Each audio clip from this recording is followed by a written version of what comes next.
Oferecimento Bradesco. Entre nós, você vem primeiro. Olá, boa noite. Boa noite. O Jornal da Record traz a cobertura completa da operação da Polícia Federal em Brasília e no Rio de Janeiro, que investiga uma possível fraude no cartão de vacinação de Jair Bolsonaro. 6 pessoas foram presas hoje. O ex-presidente foi alvo de uma operação de busca e apreensão na casa dele. Por ordem do ministro Alexandre de Moraes, do Supremo Tribunal Federal, Bolsonaro teve o celular apreendido. Os dados teriam sido inseridos no cartão de vacinação de Bolsonaro pouco antes dele embarcar para os Estados Unidos no final do ano passado. O motivo seria a exigência do governo americano de imunização de estrangeiros. O ex-presidente nega qualquer irregularidade. Entre os presos está o tenente-coronel Mauro Cid, que foi ajudante de ordens do ex-presidente, além de outras pessoas ligadas a ele. Você vai acompanhar todas as informações sobre este caso durante esta edição do Jornal da Record. Mais de 33 mil veículos foram roubados ou furtados no estado de São Paulo nos 3 primeiros meses deste ano. Segundo especialistas, parte deles abastece o comércio ilegal de peças. Márcia, de 32 anos, é diarista. Ela comprou uma moto para se deslocar mais rapidamente e conseguir trabalhar em mais de uma casa por dia.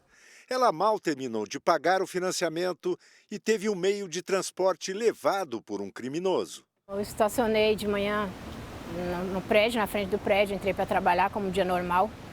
E aí, quando eu retornei, umas 5h30 da tarde, mais ou menos, falei, cadê minha moto? As imagens da câmera de segurança flagram o furto. Um homem que carrega um capacete se aproxima da moto. Ele coloca o capacete na cabeça, mexe no pneu da frente e, em poucos segundos, foge com o veículo. Ele não teve dificuldade nenhuma. Se você ver lá na imagem da câmera, você vai ver que ele não gastou um minuto. De acordo com dados da Secretaria de Segurança Pública de São Paulo, nos últimos 5 anos foram roubados 203 mil veículos e furtados 428 mil. E só no primeiro trimestre deste ano foram registrados 33 mil roubos e furtos de carros e motos. Roubo é quando a vítima sofre ameaça ou violência física. No furto, a vítima não está presente no local do crime. Este vídeo mostra quando o pai e filho são assaltados na zona sul de São Paulo. Eles foram seguidos pelos criminosos que levaram a moto e o celular do jovem. Tiraram meu pai da moto, jogou no chão e acharam que ele era polícia. Eles voltam do trabalho e correm risco de perder a vida, né? Segundo este especialista em segurança, boa parte dos veículos roubados e furtados abastece o comércio ilegal de peças nos desmanches clandestinos. Se aplicada a lei, se os órgãos competentes fiscalizarem esse comércio, certamente os números vão cair. Por meio de nota, a Secretaria de Segurança de São Paulo disse que a polícia realiza operações contra os desmanches ilegais. Na última operação, no mês passado, mais de 160 pessoas foram presas e 206 veículos recuperados em todo o estado. 10 pessoas ficaram feridas após um carro invadir uma feira livre em São Paulo. Uma das vítimas está internada em estado grave. A motorista teve um mal súbito e desmaiou ao volante. Esse vídeo foi gravado por um morador que correu para ver o que havia acontecido. O carro prata desgovernado bateu contra outro veículo e depois invadiu a feira. Uma das barracas levadas é esta. O óleo quente, usado para fritar pastéis, provocou queimaduras em pelo menos 5 pessoas, entre funcionários e clientes. 12 viaturas dos bombeiros e um helicóptero foram acionados.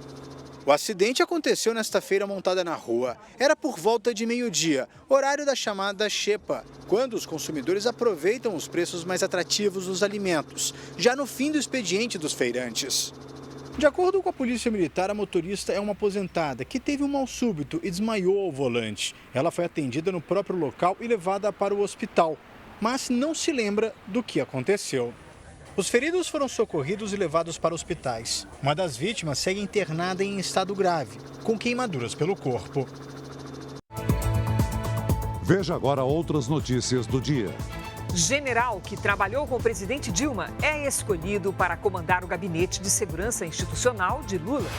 Banco Central mantém taxa básica de juros da economia brasileira. Polícia descobre conexão entre facção criminosa do Brasil e a máfia italiana. Frei católico é preso em São Paulo suspeito de pedofilia. Rússia acusa a Ucrânia de tentar assassinar Vladimir Putin. Na série especial, as substâncias presentes em cosméticos que podem fazer mal à sua saúde.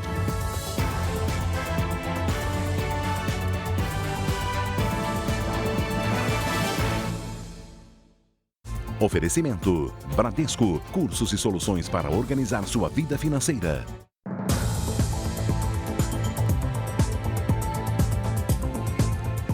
Seis pessoas foram presas suspeitas de envolvimento com a quadrilha do miliciano mais procurado do Rio de Janeiro. Escutas e vídeos obtidos pela polícia mostram que o grupo teria promovido encontros com políticos em troca de vantagens.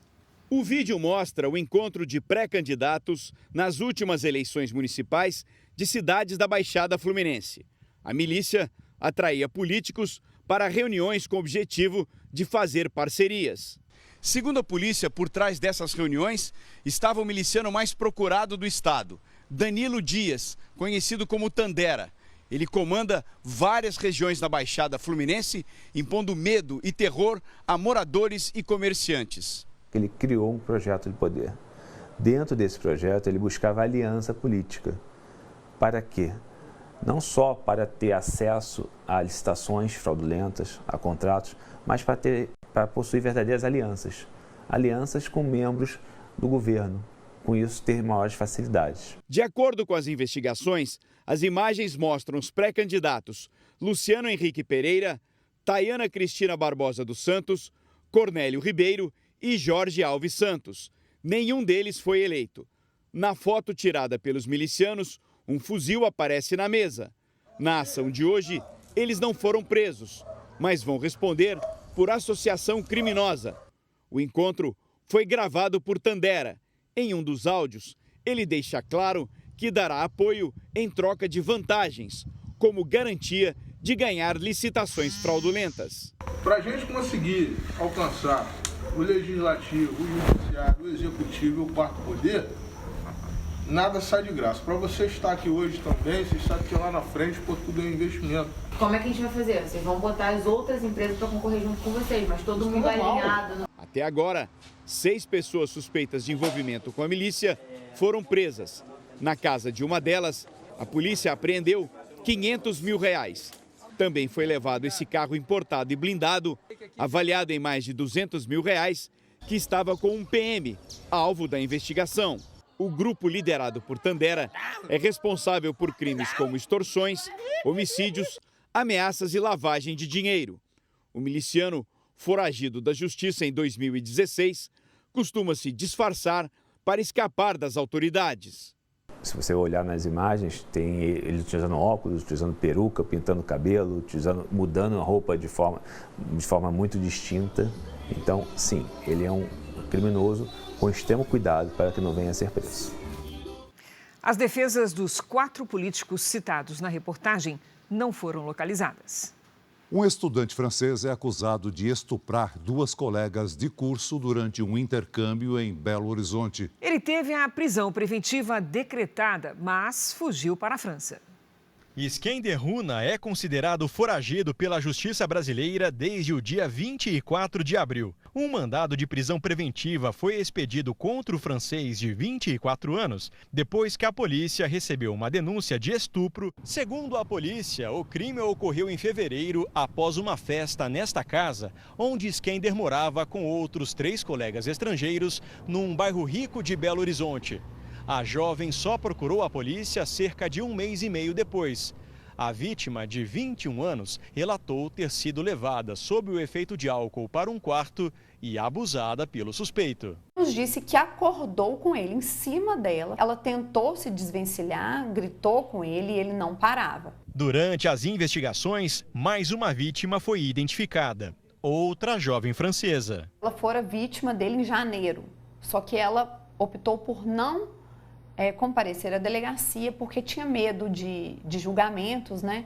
e represália do próprio suspeito. Iskender Runa deixou o Brasil no mês passado, dias depois de prestar depoimento nesta delegacia em Belo Horizonte. Iskender e as duas vítimas vieram ao país como intercambistas para estudar no curso de negócios de uma faculdade privada. O francês foi indiciado pelo crime de estupro de vulnerável, com pena de 8 a 15 anos de prisão. Este advogado criminalista explica que a França não extradita os próprios cidadãos. Por isso, Iskender deve responder pelo crime no país europeu. Vai caber ao Ministério Público fazer um procedimento de tradução de todo o inquérito policial, de toda a investigação e remeter à justiça francesa, para que ele seja processado lá. Em Porto Alegre, um motorista de aplicativo que havia sido sequestrado por 2 criminosos conseguiu abrir o porta-malas e pedir socorro para quem passava na rua. O flagrante foi gravado pelo motorista de um outro carro que percebeu que o veículo da frente estava com o porta-malas aberto. Dentro havia um homem que pedia socorro. Ele segurou a porta com o carro em movimento. Nervoso, o homem fez gestos para o motorista ligar para a polícia. Segundo a investigação, ele tinha sido sequestrado enquanto trabalhava. A vítima é motorista de aplicativo. Ele tem 48 anos e recebeu um chamado para fazer uma corrida de Porto Alegre até a cidade vizinha de Viamão. Entraram 2 passageiros no veículo, que rapidamente anunciaram o assalto. A vítima, que não teve identidade revelada, conseguiu escapar sem ferimentos. Teve a oportunidade, quando o veículo em dado momento parou, de sair do porta-malas. E feito isso, então foi de imediato à delegacia e fez o registro policial. Um caso semelhante aconteceu no interior de Goiás. Um operador de máquinas também foi vítima de um assalto e colocado na caçamba da caminhonete. No percurso, ele conseguiu colocar a mão para fora e pedir socorro. O motorista que viu a cena avisou a polícia e o homem foi libertado. Um criminoso foi preso e 2 menores foram liberados. Incêndio hoje numa escola municipal em Ipojuca, Pernambuco. 2 salas que estavam vazias foram atingidas. Os alunos que estavam no prédio foram retirados a tempo e as aulas foram suspensas. Ninguém ficou ferido. A Polícia Federal fez hoje uma operação para apurar uma fraude de quase 80 milhões de reais no programa Luz para Todos do governo federal. 11 mandados de busca e apreensão foram cumpridos. Os trabalhos aconteceram em Macapá, Salvador e Brasília. Um homem morreu ao cair com o carro nas rochas perto da praia de Grumari, no Rio de Janeiro. Bombeiros foram acionados para fazer o resgate, mas o motorista do veículo já estava sem vida. A principal suspeita é que ele tenha perdido o controle do veículo quando trafegava por uma avenida. O Comitê de Política Monetária do Banco Central manteve a taxa básica de juros da economia brasileira, a Selic, em 13,75% ao ano. No texto publicado sobre a decisão, o Banco Central cita uma maior persistência das pressões inflacionárias globais e a incerteza sobre o arcabouço fiscal, a Lei de Controle de Gastos Públicos, que está no Congresso. Nos Estados Unidos, o Banco Central americano aumentou a taxa de juros em 0,25 ponto percentual. Diferentemente do Brasil, a taxa de juros americana não é fixa. Ela vai flutuar entre 5% e 5,25%. A Rússia abateu um drone que se aproximava do Kremlin, a sede do governo em Moscou, e afirmou que foi uma tentativa da Ucrânia de matar o presidente Vladimir Putin.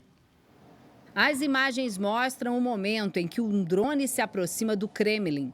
Segundos depois, ele explode.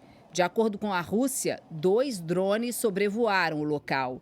Não houve danos à sede presidencial e o governo informou que ninguém ficou ferido. A agenda do presidente russo, Vladimir Putin, não foi alterada. Próximo à sede do governo, há placas que indicam a proibição de drones na área. O governo russo considerou a ação um ato terrorista e uma tentativa da Ucrânia de matar o presidente Putin. O Kremlin afirma ainda que tem o direito de tomar medidas de retaliação quando e onde for necessário. A Ucrânia respondeu que não teve nenhuma relação com o ataque.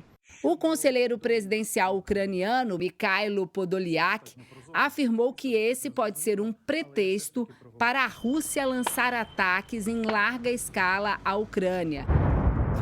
Mais de 20 pessoas morreram em bombardeios russos contra um supermercado e uma estação ferroviária no sul do país.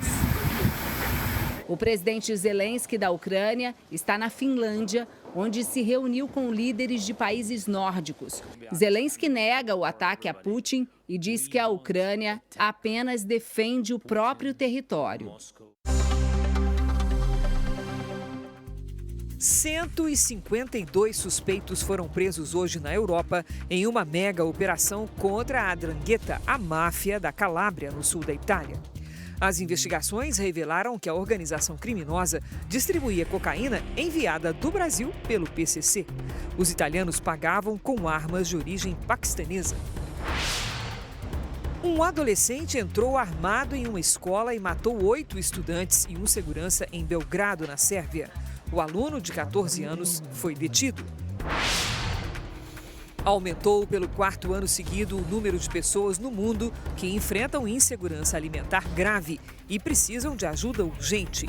São 258 milhões de moradores de 58 países, segundo o relatório divulgado pela ONU. Morreu hoje, aos 32 anos, a velocista Tori Bowen. A americana foi campeã olímpica nos Jogos do Rio de Janeiro em 2016. A causa não foi informada. Um temporal provocou alagamentos nas principais vias de Salvador. Uma mulher morreu. Em 24 horas, choveu mais de 30% do esperado para todo o mês de maio. Desde as primeiras horas da manhã, as ruas de vários pontos de Salvador ficaram inundadas. Na Cidade Baixa, o canal transbordou. Toda chuva que acontece, é esse sofrimento, as casas invadidas pelas águas, e é só sofrimento para a gente aqui. A enchente provocou transtornos aos moradores que, ilhados, não conseguiam sair. Não tem passagem aqui para lugar nenhum, você não vai para lugar nenhum. Na região do subúrbio ferroviário, onde moram 600 mil pessoas, cenário parecido. Na orla da capital, uma motociclista derrapou na pista molhada, caiu e foi atropelada por um ônibus. Ela morreu no local.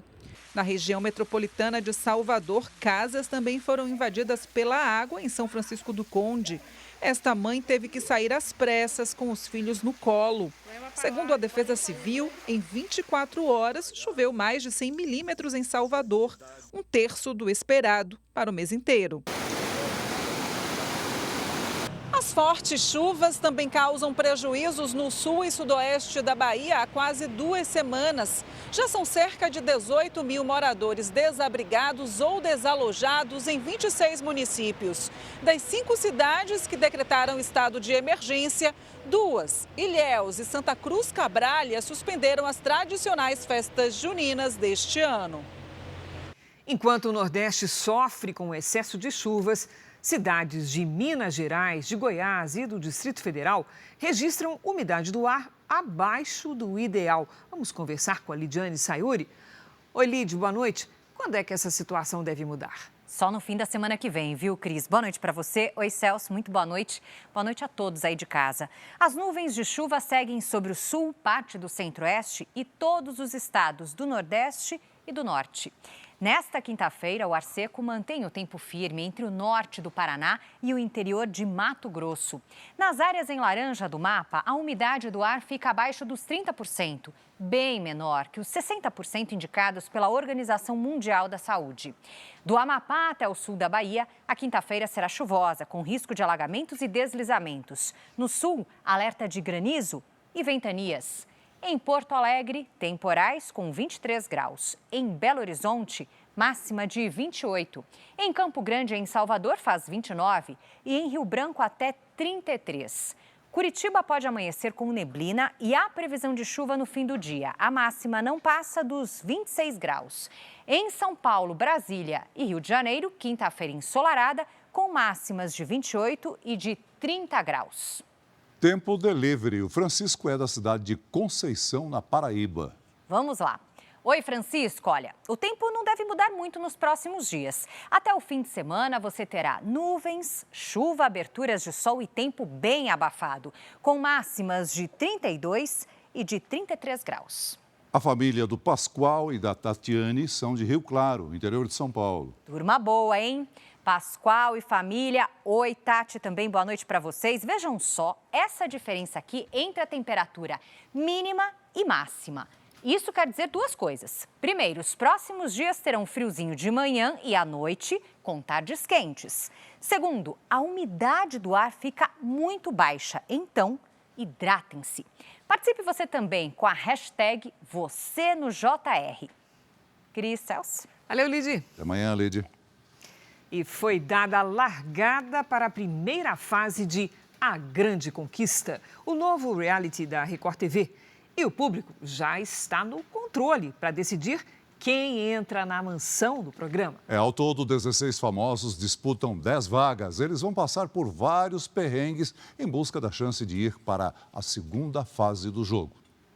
Conhecidos do público e declaradamente competitivos. Uma lista com a ex-paquita Ana Paula Almeida, o ator e humorista Ricardo Vilardo, a medalhista olímpica de basquete Kelly Santos, o repórter Daniel Tocco, a modelo Carolina Lecker, o empresário e influenciador digital Alexandre Suíta, a atriz e cantora Júlia Garcia, o funkeiro MC10, a ex-participante do Power Couple e troca de esposas Fabi Monarca, o modelo Bruno Camargo, a ex-jogadora de vôlei Érica Coimbra, o ex-participante da Fazenda Bruno Tálamo, a estudante de biomedicina Stephanie Gomes, o modelo e fisiculturista Glauco Marciano, a DJ e influenciadora digital Vitória Macan e o cantor e compositor Tiago Servo. Entre os 16, só os 10 mais votados pelo público vão garantir vaga na mansão do reality. A Grande Conquista está chegando com uma proposta totalmente nova que promete muita interação com o público, desafios de tirar o fôlego e, é claro, um confinamento que vai dar o que falar. Desse primeiro grupo, os 6 menos votados pelo público ainda terão uma chance de entrar na mansão. Mas eles vão disputar as outras 10 vagas com 64 pessoas, famosos e anônimos, que vamos conhecer na próxima segunda-feira, na grande estreia. Todos ficarão confinados em uma vila de 3 pequenas casas, com limitações de comida, poucas camas e muita tensão no ar. A Grande Conquista, ela acontece em 2 etapas, a etapa da vila e a etapa da mansão. Então, o objetivo é chegar até a mansão. Para escapar do perrengue, o modo disputa foi ativado já na pré-estreia do programa. Afinal, a primeira grande conquista tem que ser a do coração do público. Que você não vai fugir de uma briga, eu não fujo de uma briga. Então não esqueça, você aí de casa é quem decide os participantes do jogo. A votação já está aberta no portal R7. Uma coisa interessante desse programa é o seguinte, qual que é o peso maior? É o peso das pessoas serem gostadas já pelo público desde o começo e serem votadas para ir direto para lá? Ou o peso de você ter passado pelo perrengue e só depois ter ido para a mansão?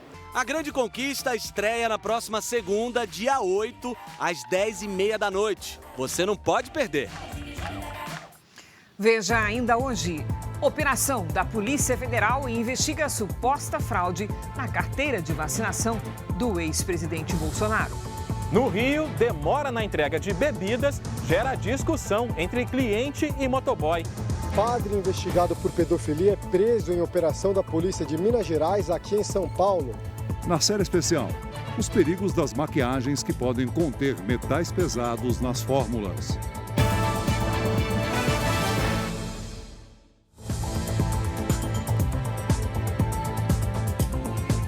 Uma operação para apurar suspeitas de fraude no cartão de vacinação de Jair Bolsonaro acabou com 6 pessoas presas em Brasília e no Rio de Janeiro. Entre elas, Mauro Cid, que foi ajudante de ordens de Bolsonaro. A Polícia Federal cumpriu um mandado de busca e apreensão na casa do ex-presidente. O telefone celular dele foi apreendido. A operação foi autorizada pelo ministro Alexandre de Moraes do Supremo Tribunal Federal para investigar supostas informações falsas inseridas nos sistemas do Ministério da Saúde sobre a vacinação contra a Covid-19. No relatório da Polícia Federal, a investigação aponta a emissão de certificados de vacinação contra a Covid-19 no aplicativo Conect SUS, com o nome de usuário do ex-presidente Jair Bolsonaro. Um dos documentos foi emitido em 22 de dezembro do ano passado, um dia depois da inserção de dados supostamente falsos no sistema. A PF rastreou que um dos acessos para a emissão do certificado de vacinação falso aconteceu de um computador com registro dentro do Palácio do Planalto.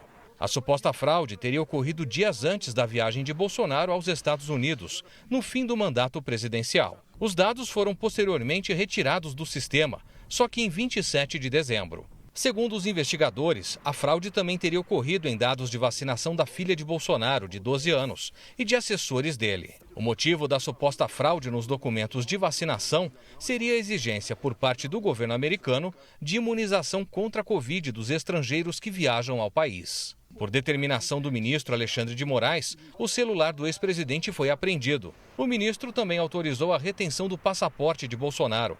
Mas a PF entendeu que não havia risco de fuga e não apreendeu o documento. O passaporte está em poder do presidente. O presidente nunca acessou, o presidente nunca soube senha, o presidente nunca manuseou o GovBR. Então vamos pontuar de forma correta. Não houve nenhum pedido, até porque para o presidente da República não há obrigatoriedade de nenhum certificado. Segundo a investigação, todo o esquema teria sido comandado pelo ex-ajudante de ordens de Bolsonaro, Mauro Cid, preso na operação de hoje. A PF também prendeu outros 2 assessores do ex-presidente, Max Guilherme e Sérgio Cordeiro. Foi preso ainda o secretário municipal de Duque de Caxias, João Carlos de Souza Brecha, suspeito de ter incluído as informações falsas sobre a vacinação do presidente no Sistema Único de Saúde.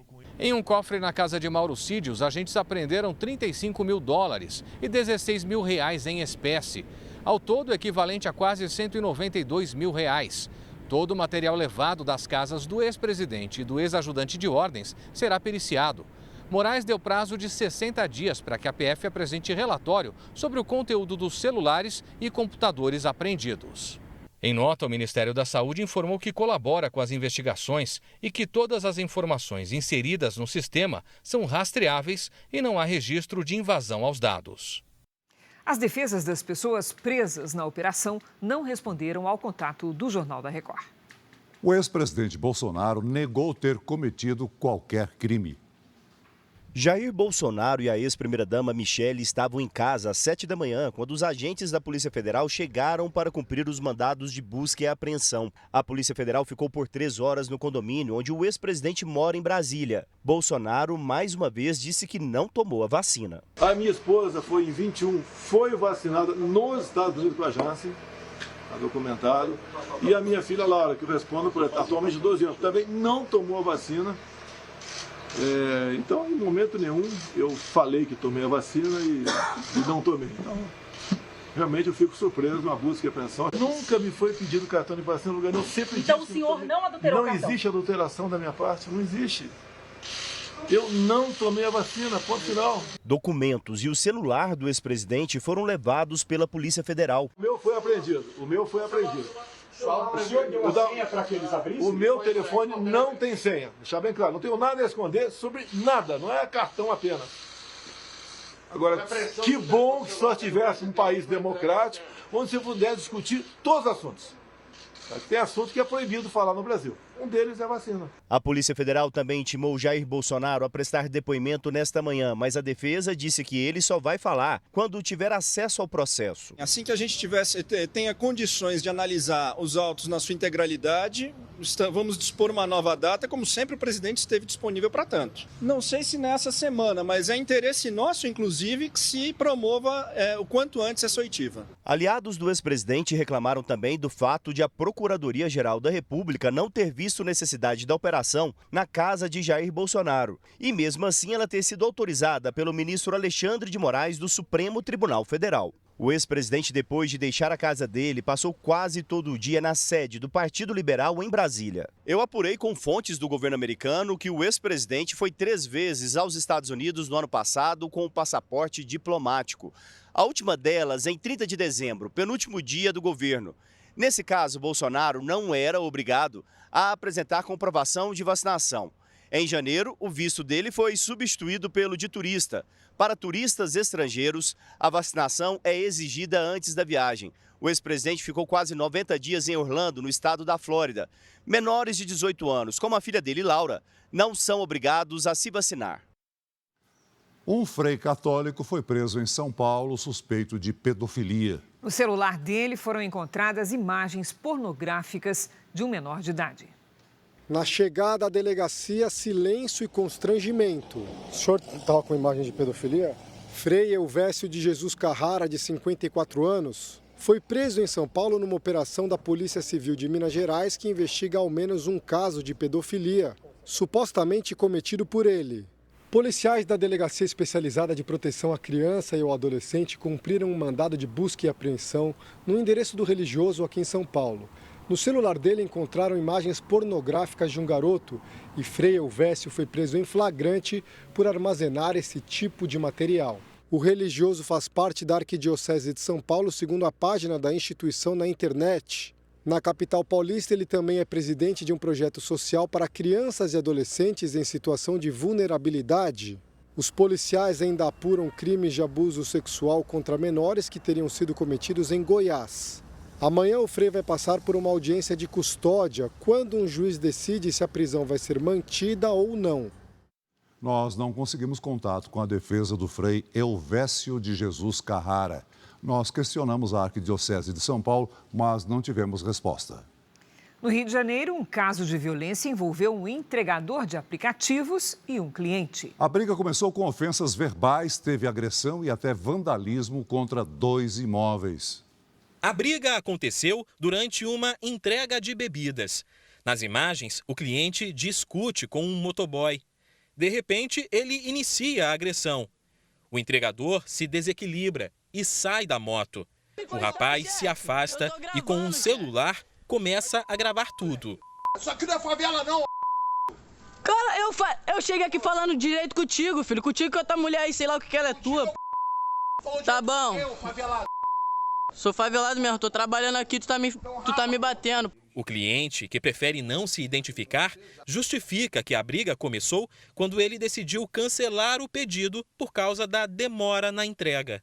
Ele simplesmente também me xingou, começou a me xingar, perdi a cabeça com ele, pela forma que ele estava tratando todo mundo. O cliente diz que tentou contato com o entregador para pedir desculpas, mas não conseguiu. No dia seguinte, ele foi surpreendido com a notícia de que a casa estava sendo atacada. Imagens feitas com celulares mostram um grupo de homens em motos circulando em frente ao imóvel. Não mexe com o motoboy! Um homem joga objetos na direção do portão, que pouco depois aparece quebrado.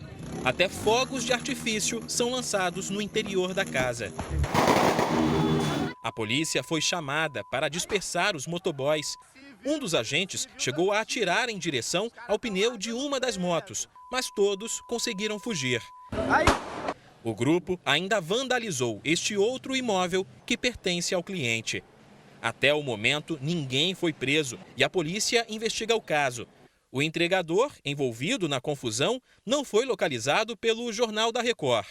O aplicativo de bebidas para o qual ele trabalha não se pronunciou sobre o caso. Em Goiás, um grupo de empresas é suspeito de sonegar impostos e vender bebidas finas com preços abaixo dos de mercado. É possível que os envolvidos tenham deixado de pagar 25 milhões de reais em impostos. As lojas investigadas estão entre as mais procuradas de Goiânia. Elas vendem bebidas finas de rótulos que chegam a custar R$1.000, com preço bem abaixo do de mercado. Segundo a polícia, elas oferecem o produto mais barato porque tinham uma estrutura montada para a sonegação. Eles tinham empresa aberta no Simples Nacional, né? O que ocorre? Quando você está no regime do Simples Nacional, você recolhe um valor menor do que o concorrente. Só que a partir do momento que você fatura valores como eles faturam, eles não tinham direito a participar como Simples Nacional, nesse regime. Eles tinham que entrar como regime normal, pagando integralmente os valores dos impostos na alíquota cheia. O imposto estadual sobre vinhos e destilados é de 27% em Goiás. De acordo com a polícia, o grupo, que possui 5 empresas, teria deixado de pagar pelo menos 25 milhões de reais em impostos desde 2020. Os donos ainda não foram localizados. A gente acredita que em breve serão capturadas. Sonegava, usava a emissão fraudulenta de notas fiscais, que são as fraudes, e também nome de laranja para que não fossem responsabilizados. A atuação era considerada desleal pela concorrência, que não conseguia acompanhar os valores praticados pelas empresas investigadas. Uma bebida, se custar R$1.000, seria R$270 de imposto. Se eu não vou pagar R$270, eu já tenho R$270 que eu posso dar de desconto, se eu quiser. Uma pesquisa realizada com o apoio da Organização das Nações Unidas analisou o uso da internet por crianças e adolescentes no Brasil. Uma revelação preocupante é que quase 80% dos entrevistados declararam que não são cuidadosos com as informações pessoais que postam. Pesquisa mostrou que 92% das crianças e dos adolescentes brasileiros de 9 a 17 anos acessam a internet. São 24 milhões de usuários. A maioria, 86%, possui alguma rede social. E 79% dos usuários concordaram que não são cuidadosos com as informações pessoais que postam. Foram entrevistados 2.600 jovens em todo o país e o mesmo número de pais ou responsáveis. A pesquisa mostrou que, quanto a habilidades mais técnicas e operacionais, elas aparecem em maiores proporções em todas as faixas etárias, enquanto aquelas que têm a ver mais com um senso crítico, a capacidade de lidar com a informação, aparecem menos e estão principalmente entre os mais novos. Essa coordenadora de eventos que está ao meu lado e não quer se identificar para preservar a filha, sempre se considerou uma mãe atenta ao que a menina de 9 anos acessava na internet. Mas ela tomou um susto quando descobriu que a garota entrava em sites que continham personagens infantis famosos, só que em histórias pornográficas. Como é que você chegou até isso? Aí eu peguei o celular dela e comecei a investigar. Só que por algum motivo eu resolvi mexer no navegador. Nisso que eu mexi no navegador foi que eu me assustei. Os resultados tinham, assim, imagens, assim, horríveis. Ela mudou a forma de acompanhar a filha na rede. Tirei todas as redes sociais dela.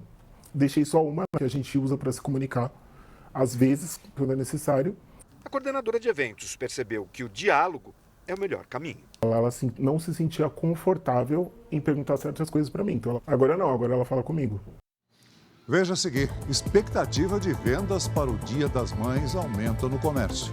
Presidente Lula define novo comando do Gabinete de Segurança Institucional.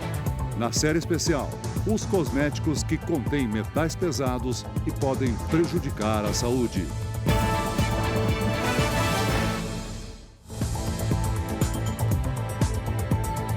Uma atualização sobre a operação que envolve uma suposta fraude nos documentos de vacinação de Jair Bolsonaro.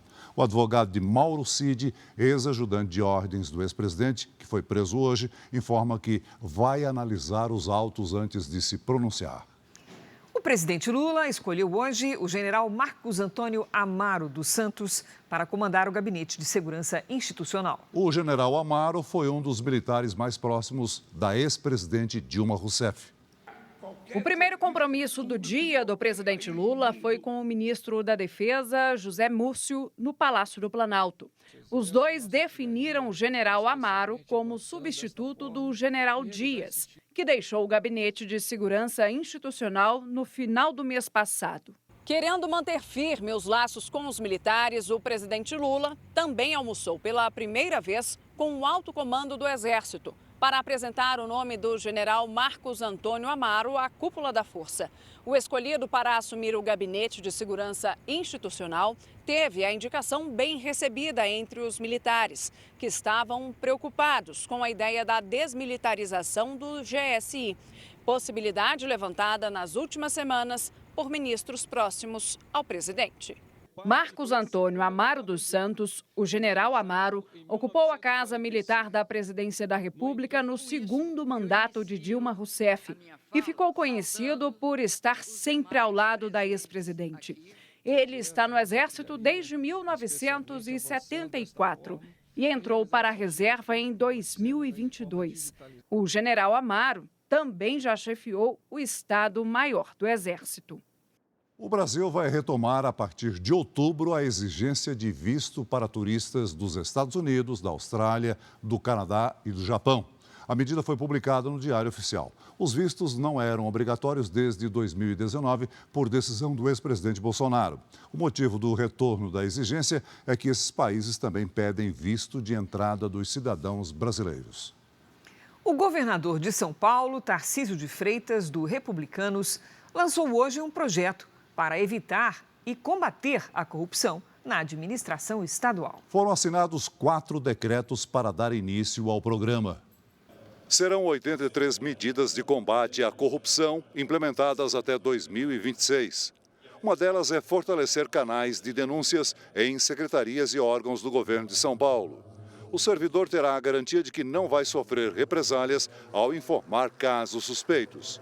O programa será coordenado pela Controladoria Geral do Estado. Tarcísio de Freitas afirmou que a iniciativa aumenta a eficiência das políticas públicas. O envelhecimento da população já é uma realidade no Brasil. Em 3 anos, o número de idosos e de jovens vai se igualar em São Paulo. O problema é que as cidades ainda não estão preparadas para lidar com isso. O desafio principal é tornar os espaços públicos mais seguros e acessíveis. Foi no dia do aniversário de 60 anos que a aposentada Lana Camargo tropeçou numa calçada esburacada em Suzano, na Grande São Paulo. Ela machucou os joelhos e o rosto. Caminhando normal de tênis, eu caí aqui, de joelhos. Porque acho que o tênis bateu no bico aqui da pedra e caí, me machuquei toda. Entrar para a terceira idade abriu um portal de mudanças na vida da Lana, principalmente na mobilidade. A mente continua muito ativa, mas o corpo não acompanha. Eu mudei, eu caminhava rápido. Agora eu caminho muito lenta, eu troquei todos os meus calçados por tênis. Não pode só andar com salto.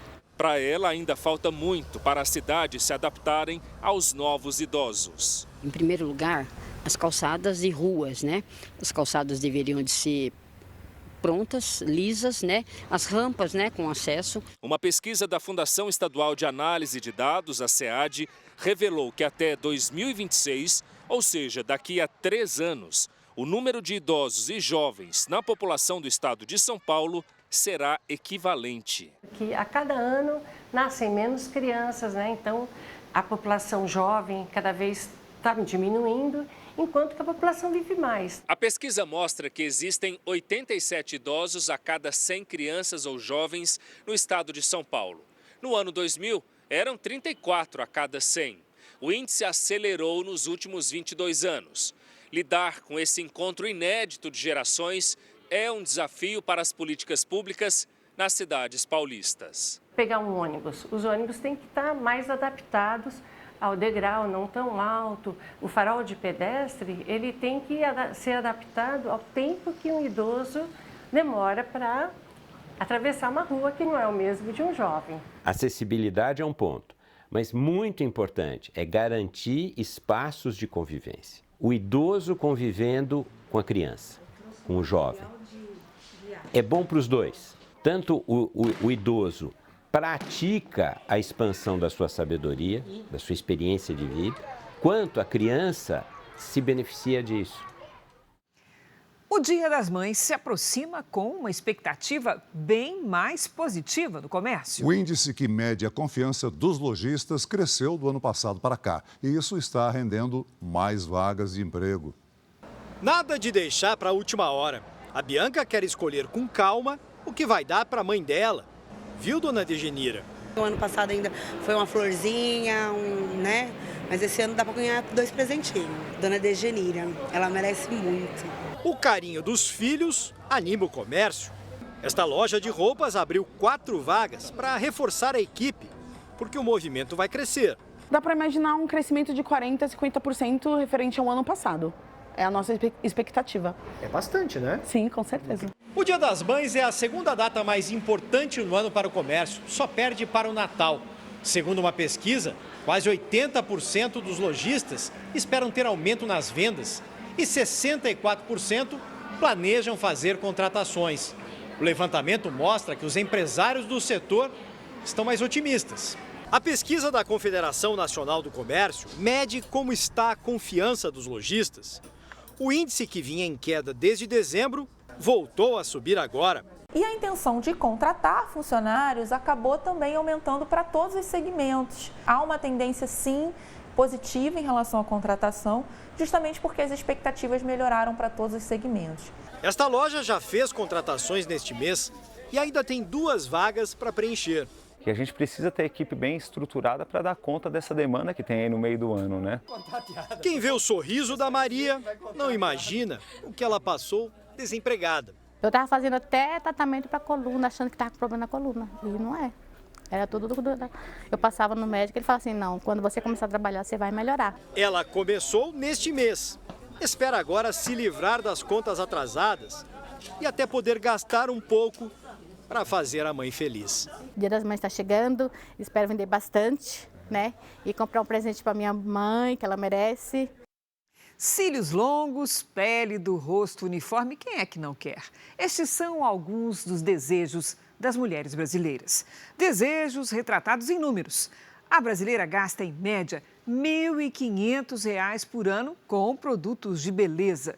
E os preferidos, é claro, são maquiagem, cremes, à primeira vista, inofensivos. Mas todo cuidado é pouco. A nossa reportagem de hoje da série especial vai mostrar que é preciso ficar atento aos componentes dos cosméticos, que podem ter até metais pesados.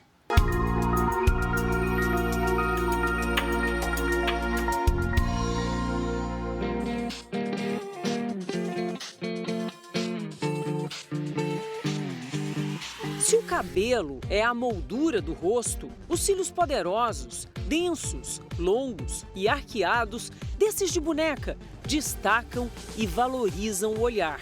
Se não vem de fábrica, os postiços são a alternativa para muitas mulheres. Sempre gostei de cílios, eu sempre consumi muito conteúdo de beleza. Então, assim, pra mim era uma realidade muito uau. Nossa, eu quero ficar igual as blogueiras, vamos fazer cílios. Rafaela adiou a vontade de fazer um alongamento por muito tempo, por conta do custo, até achar o salão de beleza ideal. Fiz e me achei perfeita. Ficou muito bonito.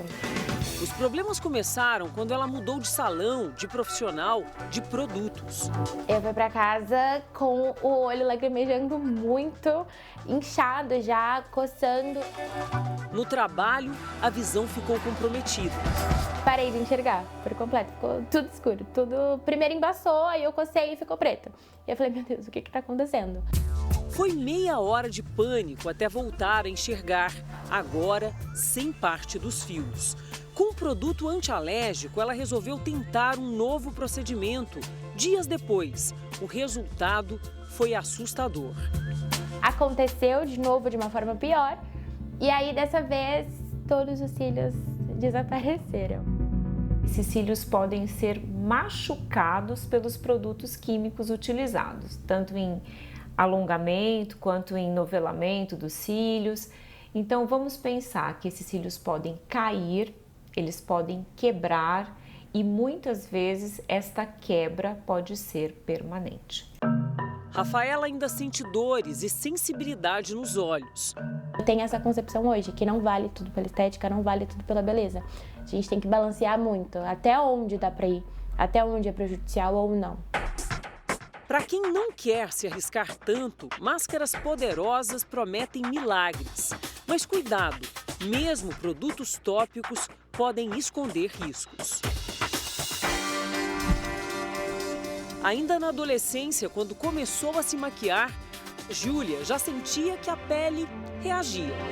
Parecia microespinha, assim, sabe? Parecia umas espinhas pequenas, mas eu tirei, né? Tirei a maquiagem na hora pra dormir. Eu acordei de manhã e aquelas bolinhas tinham inchado, meu rosto coçava, ardia, queimava e foi muito complicado.